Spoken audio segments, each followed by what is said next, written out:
ঐতিহাসিক বিপ্লব ও সংহতি দিবসের শোভাযাত্রায় বিএনপি মহাসচিব মির্জা ফখরুল ইসলাম আলমগীর বলেছেন, গণভোটের নামে জাতিকে বিভ্রান্ত করা হচ্ছে। সরকার এবং কয়েকটি রাজনৈতিক দল ষড়যন্ত্র করছে নির্বাচন পেছানোর। সংসদ নির্বাচনের দিনই হতে হবে গণভোট। পরে বিপুল সংখ্যক নেতাকর্মীদের অংশগ্রহণে বর্ণাঢ্য শোভাযাত্রা বের হয় রাজধানীতে।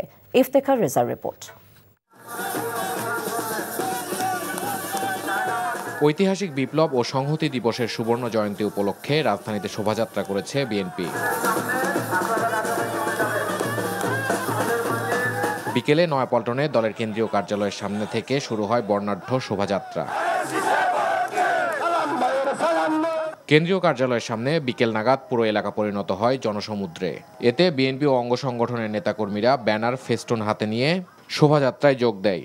এ সময় তারা স্লোগানে মুখরিত করে পল্টন সহ আশপাশের এলাকা।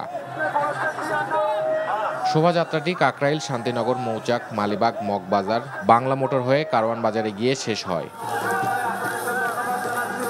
এ সময় বিএনপি মহাসচিব মির্জা ফখরুল ইসলাম আলমগীর বলেন, একটি দল জাতীয় নির্বাচনকে বাধাগ্রস্ত করতে আগে গণভোট দাবি করছে।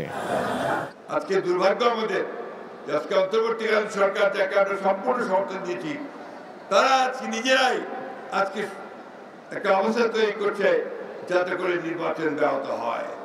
ওই রাজনৈতিক দলগুলো যে কয়েকটা এই গণভোটের জন্য চাপ দিচ্ছে, তারাও আজকে পরিষ্কার ভাবে বলতে চাই যে নির্বাচনকে বানচাল করবার ষড়যন্ত্র করছে। আমরা খুব পরিষ্কার করে বিরোধ দিতে চাই, গণভোট হলে নির্বাচনের দিনই হতে হবে এবং সেই নির্বাচন 2026 সালের ফেব্রুয়ারি মাসেই হতে হবে, অন্যথায় বাংলাদেশের মানুষ কিছু মেনে নেবে না। এর আগে সংক্ষিপ্ত সভায় বিএনপি সিনিয়র নেতারা বলেন, বিএনপির নেতৃত্বেই দেশে ফিরবে গণতন্ত্র।